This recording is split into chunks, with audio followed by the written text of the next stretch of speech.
அனைத்து தமிழ்நாட்டு மக்களுக்கும் வணக்கம். நான் இப்போ ஒரு சின்ன அதாவது தரமான இலவச மருத்துவம் நாம் தமிழர் கட்சியால் தர முடியுமா, இது சாத்தியமா அப்படிங்கிறத பற்றி பேசுகிறேன். ஏன்னா எல்லோரும் சொல்கிறாங்க இது சாத்தியமில்லைங்கிறாங்க. இதை வச்சு சின்ன ஒரு ஆய்வு சரியா. இப்போது நமக்கு மாதம் 2000 இல்லை 2500 தாரேன்ட்டு சொல்லி மக்களை ஏமாற்றி எப்படியாவது ஆட்சிப்படுத்தணும்னு துடிச்சு கொண்டிருக்காங்க திராவிட ஆட்சியாளர்கள். அவங்க என்ன பண்ணுவாங்க, உலக வங்கியில் கடன் வாங்குவாங்க, மக்கள் தலைவர் கட்டுவாங்க. இதுதான் நடந்துகிட்டு இருக்கு. இப்போ தமிழ்நாட்டில் கடன் மட்டும் 10,70,000 கோடி கடன் இருக்குது. இதுக்காக நம்ம மாதம் வட்டி 78,000 கட்டுவோம். ஆனால் திராவிட கட்சிகள் இதை பற்றி கவலைப்படையில் மக்களுக்கு இலவச தரவின் தொழில்னு சொல்லி மக்களை ஏமாற்றுறாங்க. எந்த வளர்ச்சி திட்டமும் இல்லை, எல்லாம் இலவசம். எதை எடுத்தாலும் இலவசம் இலவசம் இலவசம் அப்படி தான் பேசுகிறாங்க. இவங்க மத்தியில் சீமான் மட்டும் என்ன சொல்கிறாரு, நான் இலவசம் தரமாட்டேன் அப்படி ஸ்ட்ராங்காக சொல்கிறாரு. இவன் ஆட்சி பிடிக்கிறக்காண்டி எல்லாருமே மக்களை ஏமாற்றுவாங்க. ஆனால் இவர் அந்த ஏமாத்துற மாதிரி பேசலை. நான் மக்களுக்கு வாழ்வாதாரத்துக்கு தேவையான சிறந்த மருத்துவம், உலகத்தரம் வாய்ந்த கல்வி, அப்புறம் நல்ல குடிநீர், இதான் நமக்கு மக்களுக்கு அத்தியாவசியமான பொருள். ஏன்னா வாழ்க்கைக்கு தரம் உயரணும்னா இதுக்கு பைசா கொடுக்காம நம்ம இதை சிறப்பாக பெற்றுக்கொண்டாலே நமக்கு வாழ்வு சிறப்பாக, ஒரு வாழ்வாதாரம் சிறப்பாகிடும். இதில் நான் எனக்கு தெரிஞ்ச அளவில் நான் பேசுகிறேன், கூறுகிறேன். இதில் தவறு இருக்குமானால் பொறுத்து இருக்க. தமிழ்நாடு அரசு மருத்துவமனையில் நடத்தி வருது. ஆனால் மருத்துவமனையில் தரம் உயர்ந்ததாக இல்லை. மருத்துவமனையை விரிவுபடுத்தவும் தரத்தை உயர்த்தவும் ஏராளமான வாய்ப்பு இருக்குது. ஏன்னா இடம் நிறையா இருக்குது மருத்துவமனை. ஒவ்வொரு மருத்துவமனையிலும் துறை சார்ந்த அமைச்சர்கள் எந்த நடவடிக்கையும் எடுக்கலை. தனியார் மருத்துவமனைக்கு அரசு காப்பீடு பணத்தை கொடுத்து வராங்க. அரசு மருத்துவமனையில் உலக சிறந்த மருத்துவர்களும் செவிலியர்களும் பணிபுரிஞ்சிட்டு இருக்காங்க. அவங்க யாரும் தரம் இல்லைன்னு சொல்ல முடியாது. ஏன்னா அவங்கள கவர்மெண்ட்டு தேர்வு வச்சு தான் தேர்ந்தெடுக்கிறாங்க. அதனால் அவங்க தரம் இல்லாமல் இருக்க மாட்டாங்க. நல்ல தரமான மருத்துவர்கள் தான், செவிலியர்கள் தான். அவர்களை வச்சு தமிழ்நாட்டு அரசுமனையை தரத்தை உயர்த்தலாம், நல்லா உயர்த்தலாம். அதை பற்றி நம்ம பார்ப்போம். அரசாங்கம் நமக்கு ஒதுக்கியிருக்கிற மருத்துவ காப்பீடு பணத்தை வச்சு நம்ம தலை சிறந்த மருத்துவத்தை எப்படி வளர்க்கலாம்னு பார்ப்போம். உதாரணத்துக்கு திருநெல்வேலி மாவட்ட பகுதியை மட்டும் எடுத்துக்குவோம். ஏன்னா எல்லா இதுக்கும் ஒரே மாதிரி தான், இதே சேம் தான். மக்கள் தொகை திருநெல்வேலி மாவட்டத்தில் 30,77,233 பேர் இருக்காங்க. இதில் 4 பேருக்கு ஒரு குடும்ப அட்டை அப்படின்னு பார்த்தாக்கி 7,50,000 ப்ளஸ் அதோட அதிகமாக தான் இருக்குது கணக்கில். ஒரு குத்துவாய்ப்பாக 7,50,000 எடுத்துருக்கேன். குடும்ப அட்டை 7,50,000. அதில் ஒரு 10 குடும்ப அட்டைக்கு ஒரு காப்பீடு இருக்க மாதிரி நம்ம எடுத்துடுவோம். அப்போது 10 குடும்ப அட்டைக்கு ஒரு காப்பீடு 75,000 காப்பீடு அட்டைகள் இருக்குது திருநெல்வேலி மாவட்டத்தில். ஒரு வருடத்துக்கு கவர்மெண்ட்டு அதுக்கு ஒதுக்கிற பைசா 75,000 இருந்து 5 லட்சம். ஒரு வருஷத்துக்கு எவ்வளோ ஒதுக்குறாங்க, 3,750 கோடி மருத்துவ செலவு செய்கிறது திருநெல்வேலி மாவட்டத்துக்கு மட்டும். திருநெல்வேலி மாவட்டத்தில் அரசு மருத்துவமனைகள் பிளாக்கு 1 இருக்குது. அப்போ ராதாபுரம் மருத்துவமனை, அது பெரிய மருத்துவமனை. துணை மருத்துவமனைகள்லாம் திசைமலை, கூடன்குளம், திருக்கடிக்குளம், அதில் துணை மருத்துவமனைகள் இருக்குது. அடுத்தது வள்ளியூர் பெரிய மருத்துவமனை, துணை மருத்துவமனை வடக்கன்குளம், பனகுடி, துலுக்கல்பட்டி, சங்கனாபுரம், இந்த 4 இடத்துல இருக்குது. அடுத்தது நாங்குநேரி பெரிய மருத்துவமனை, துணை மருத்துவமனை முனச்சிப்பட்டி, மூலக்கரைப்பட்டி, இட்டமொழி, திருவேங்கடநாதபுரம், விஜயநாராயணம், இதில் துணை மருத்துவமனைகள் இருக்குது. அடுத்தது பாப்பாக்கோட்டி பெரிய மருத்துவமனை, அது பிளாக்கில் உள்ள மருத்துவமனை. அடுத்தது துணை மருத்துவமனைகள் முக்கூடல், மருதன்புதூர் இங்கே இருக்குது. அதேமாதிரி அம்பாசமுத்திரம் துணை மருத்துவமனை வைராவிக்குளம், கிணறுக்குளம், விக்ரமசிங்கபுரம். அடுத்தது களக்காடு மருத்துவமனை துணை மருத்துவமனை திருக்கனங்குடியில் இருக்குது. அடுத்தது ஏர்வாடி சிங்கிக்குளம். மாதிரி அடுத்தது மானூர் மருத்துவமனை, துணை மருத்துவமனையிலிருந்து உக்கிரன்கோட்டை, கங்ககொண்டான், கல்லூர் ஆகிய இடத்துல இருக்குது. பாளையங்கோட்டை மருத்துவமனை பெரிய மருத்துவமனை, நம்ம திருநெல்வேலி மாவட்டத்தில் பெரிய மருத்துவமனை. அது துணை மருத்துவமனைகள்லாம் ரெட்டியார்பட்டி, முன்னீர்பள்ளம், ராஜவல்லிபுரம், தச்சநல்லூர். அதுமாதிரி சேரன் மகாதேவி மருத்துவமனை இருக்குது. அதில் துணை மருத்துவமனை பத்தமடையில் இருக்குது. கருத்தில்பட்டி, கல்லிடைக்குறிச்சி, வீரவந்தனூர் இந்த இடத்துலாம் இருக்குது. திருநெல்வேலி மாவட்டத்தில் உள்ள 3750 கோடியை 9 மருத்துவமனைக்கு பிரிச்சாக்கி ஒரு பிளாக்கில் உள்ள மருத்துவமனைக்கு கவர்மெண்ட்டு, அதாவது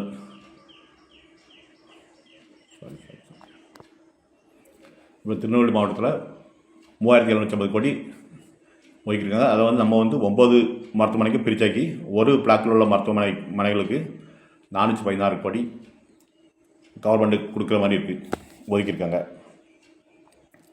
இப்போ தமிழ்நாட்டு மக்களுக்கு மருத்துவ காப்பீடு அரசாங்கம் 1 கோடி ஒரு குடும்பத்துக்கு 5 லட்சம் வழங்குறது. ஆனால் எல்லா குடும்பத்துக்கும் கிடைக்கல. அனைத்து நோய்களுக்கும் கிடையாது, குறிப்பிட்ட நோய்களுக்கு மட்டுமே அது பயன்படுகிறது. அரசு செலவு செய்யும் காப்பீடு பணத்தை அரசு மருத்துவமனைக்கு செலவு செய்து அனைவரும் தரமாக இலவச மருத்துவம் பெறலாம்.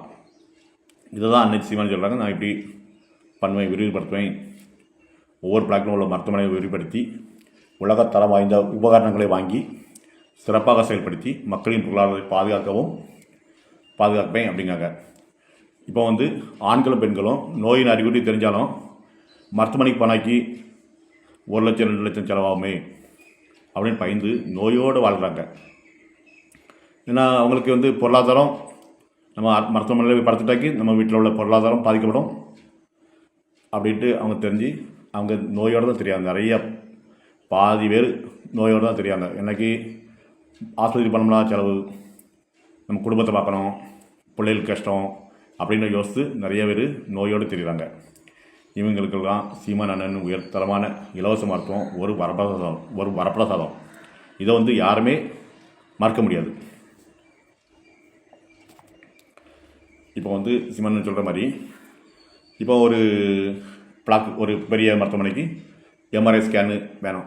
இது அதிகபட்ச ரேட்டே 90 லட்சம் ஒரு ஸ்கேனர். ஆனால் நான் 90 லட்சம் உயர்தரமான மிஷின் 4 கோடி அப்படின்ற மாதிரி போட்டிருக்கேன். 4 கோடிக்குள்ளே தான் இருக்கும், எல்லாமே கூட்டி தான் போட்டிருக்கேன். எல்லாம் நெட்லேருந்து எடுத்தது தான். அதை டயலிசிஸ் பண்ணக்கூடிய மிஷின் 3 மிஷின் ஒரு பெரிய ஆஸ்பத்திரிக்கு போட்டிருக்கேன். ஒரு மிஷின் 3 லட்சம், அப்போ 9 லட்சம் 15 லட்சம் வர கணக்கு. அது மாதிரி கேன்சர் அதுக்குள்ள மிஷின் 20 கோடி ஆகுது.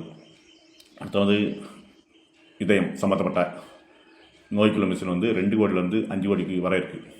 சிடி ஸ்கேன் இது 78,000 3 கோடி வரை இருக்குது.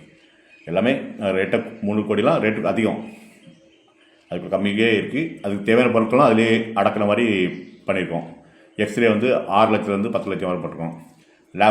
லேப்புக்குள்ள பொருட்கள் எல்லாம் சேர்த்து 50 லட்சம் போட்டிருக்கோம். மெடிக்கல் மருந்து நமக்கு தேவை கண்டிப்பாக, அதுக்கு ஒரு வருஷத்துக்கு 30 கோடி ஒதுக்குற மாதிரி பண்ணியிருக்கோம். மெயின்டெனன்ஸ் இப்போ இது எல்லாமே மெயின்டெனன்ஸ் பண்ணணும், ஆஸ்பத்திரி மெயின்டெனன்ஸ் பண்ணணும், வேறு இந்த பொருட்கள் எல்லாம் மெயின்டெனன்ஸ் பண்ணணும். இதுக்கு 5 கோடி ரூபா ஒரு வருஷத்துக்கு ஒதுக்கியிருக்கோம். ஆனால் அவ்வளோ தேவைப்படாது, ஆனாலும் நம்ம கொஞ்சம் ஒதுக்கி வைக்கிறது நல்லது. அடுத்தது டாக்டர் நர்ஸு பேமெண்ட் ஒரு வருஷத்துக்கு 15 கோடி ஒதுக்கியிருக்கோம். கூடலாம் நல்லா குறையலாம். மாதிரி இவ்வளோ இதுவும் நம்ம புதுசாட்டு பண்ணதில்லை. அதுக்கு ஒரு கண்டிப்பாக ஒரு இடம் வேணும். அதுக்கு ஒரு பில்டிங்கு இப்போ பில்டிங் இருக்குது, ஆனாலும் இன்னும் அனைத்து பொருட்களும் வச்சுட்டு அந்த பில்டிங் காணாது. அது மாதிரி நிறைய ரூம் கட்ட வேண்டியிருக்கும். அதுக்கு எல்லாம் சேர்த்து ஒரு 100 கோடி ஒதுக்குறோம். 100 கோடி தேவைப்படாது, ஆனால் 100 கோடி நம்ம ஒதுக்குற மாதிரி ஒதுக்கி வச்சாலுமே நமக்கு டோட்டல் 168 கோடி தான் ஆகுது ஒரு பிளாக்கில் உள்ள ஒரு ஆஸ்பத்திரிக்கு. அப்போ ஒரு பிளாக்கு அவங்க 416 கோடி ஒதுக்குறாங்க. இப்போ நம்ம செலவு பண்ணுறது 168 கோடி மட்டும் தான் செலவாயிருக்கு. இன்னும் 248 கோடி இருக்குது. அப்போ இதில் இப்போ துணை மருத்துவமனைகள்லாம் இருக்குது. அதில் டயாலிசிஸ் பண்ணக்கூடிய இதெல்லாம் வைக்கலாம், ஒரு 2-3 வைக்கலாம். அது நிறைய செலவாகாது. அப்படி அந்த மருத்துவமனையிலும் தரத்தை உயர்த்தலாம் அந்த பைசா வச்சு. மாதிரி மிச்சம் இருக்க பைசா வச்சு வேறு திட்டங்களாக செயல்படுத்தலாம். என்னென்ன திட்டங்கள்லாம் செயல்படுத்தலாமோ அதை செயல்படுத்த முடியும். இது வந்து ஒரு டைம் முதலீடு தான். இதுக்கு பிறகு வந்து நமக்கு வந்து இந்த அந்த மிஷினரி வாங்குறதுக்கு தேவையில்லை. அந்த பில்டிங் வந்து அந்த இதிலே கட்டிடுவோம். அடுத்தது மருத்துவர்களுக்கு செவிலியர்களுக்கு சம்பளம், பராமரிப்பு செலவு, மருந்து செலவு மட்டும்தான் அடுத்த வருஷத்துலேருந்து. அப்போ நம்ம ஃபுல்லாகவே நமக்கு அது மிச்சம் ஆயிடுது. அந்த 416 கோடி வந்து இதில் வந்து ஒரு 300 கோடியாவது நமக்கு மிச்சம் அடுத்த வருஷத்துலேருந்து. அப்போது இதை வச்சு நம்ம நாட்டுக்கு வேறு இதுகள் திட்டத்தில் செயல்படுத்தலாம். பணத்தை அதை யூஸ் பண்ணலாம். அதனால் தமிழ்நாட்டு மக்களுக்கு கிடைக்க பணம் வசதி, அதாவது பயன்கள். நம்ம ஒரு தடவை அட்மிட் ஆகிட்டாலே குறைஞ்சபட்சம் 1 லட்சம் செலவாகும். வீட்டில் ஒருத்தர் 2 பேர் கண்டிப்பாக நீரிழிவு நோய் சுகர் இருக்குது. இதுக்கு குறைஞ்சபட்ச செலவு 1500 ஆகும். மொத்தம் சிறுநீரக பிரச்சனைகள் அவதிப்படும் நிறைய பேர் அவதிப்படுறாங்க. யாருமே மறுக்கல. டயாலிசிஸ் நிறையா பண்ணுறாங்க. சின்ன பிள்ளைகள் கூட இப்போ டயாலிசிஸ் பண்ணிகிட்ருக்காங்க. ஒரு தடவை இந்த டயாலிசிஸ் பண்ணதுக்கு ரத்த சுத்திகரிக்கிறதுக்கு 6000 ரூபா ஆகும். ஆனால் வாரத்துக்கு 2 தடவை பண்ணணும் கண்டிப்பாக, இது கட்டாயம். அப்போ அப்படி பார்க்கல அவங்களுக்கு ஒரு மாத செலவு வந்து 48,000 ஆகுது. இதே சம்மந்தப்பட்ட ஒரு டைம் அட்டாக் வந்தாக்கி ஆஞ்சிலாம் பண்ணுன்னு சொல்கிறாங்க. அதுக்கு வந்து 2 லட்சம் செலவாகுது. மாதிரி வருஷம் வாழ்க்கை ஃபுல்லாக மருந்து கண்டிப்பாக சாப்பிடணும். 4000 கண்டிப்பாக ஆகும் மருந்துக்கு. அப்போ நமக்கு சேமிப்பு என்னென்னு பாருங்கள். ஒரு வருஷத்துக்கு சும்மா குறைஞ்சபட்சம் தான் போட்டிருக்கேன். நிறையா எல்லாத்தையுமே போடையில, எல்லாத்துக்கும் அது தேவைப்படாது. ஒரு வருஷத்துக்கு குறைஞ்சபட்சம் 1 லட்சம். திடீர்னு ஏதோ ஒரு இதுக்கு போய் அட்மிட் ஆகிட்டாலே 1 லட்சம் நமக்கு போயிடும். அடுத்தது நம்ம சுகருக்கு உள்ளது மட்டும் தான் போட்டிருக்கோம். எல்லாத்துக்கும் அதிகமாக சுகர் இருக்குது. அதாவது 2 பேருக்கு, ஒரு வீட்டில் 2 பேருக்கு சுகர் இருந்தாக்கி 3000 12 மாதத்துக்கு 36,000 ஆகும். ரத்த சுத்திகரிப்பு இது நிறைய பேருக்கு இருக்குது. நிறைய பேர் பயன்படுத்திகிட்டு இருக்காங்க. இவங்களுக்கு ஒரு மாதத்துக்கு 48,000 வருது. அப்படின்னு பார்க்கலாம் 12 மாதத்துக்கு 5,76,000 செலவாகுது. இதோ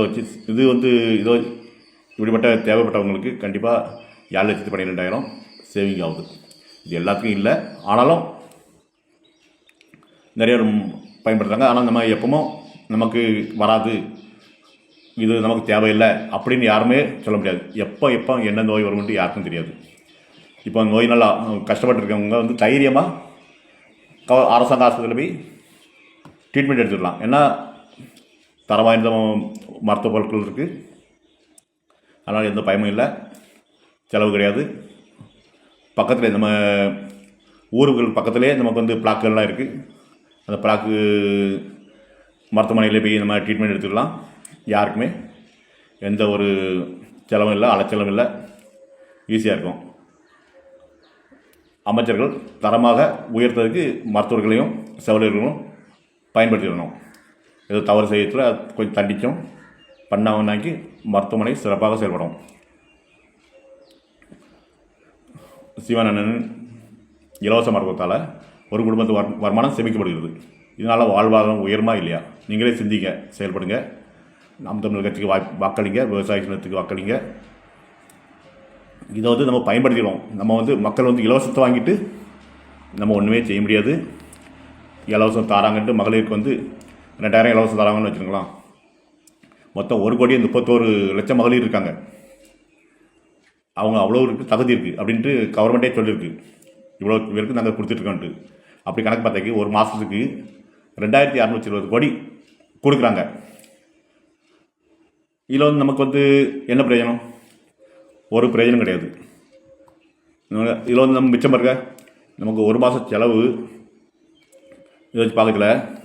இந்த நிறையா பெரிய நோய்கள்லாம் இருக்கவங்களுக்கு எல்லாத்துக்கும் இல்லைனாலும் கண்டிப்பாக நமக்கு வந்து ஒரு மாதத்துக்கு இந்த மருத்துவத்தினால எப்படியோ ஒரு 1 லட்சமாவது மிச்சப்படும். ஒரு வருஷத்துக்கு 1 லட்சம் மிச்சம் வந்தாலுமே நமக்கு அதிலே லாபம் தானே. நம்ம பொருளாதாரம் உயரம்லாம் இதில் ஏன் போட்டு நம்ம அந்த 2000 வாங்கிட்டு அவங்களுக்கு ஓட்டு போட்டு நம்ம இன்னும் தரம் இல்லாத மருத்துவமனைகளும் தரம் இல்லாத படிப்பும் தரம் இல்லாத சாலைகளும் ஏன் பயன்படுத்தணும்?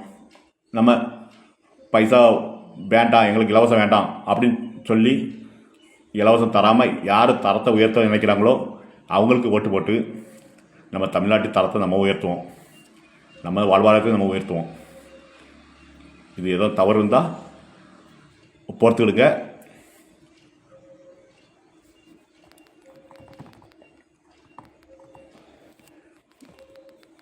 அடுத்து வந்து நம்ம கல்வியை பற்றி பேசலாம். சப்ஸ்கிரைப் பண்ணுங்கள், லைக் பண்ணுங்கள், மெசேஜ் கொடுங்க. சரி, எதுவும் இருந்தாலும் தெரிவிங்க. தவறு இருந்தால் மன்னிச்சிடுங்க. நன்றி, வணக்கம். நாம் தமிழர்.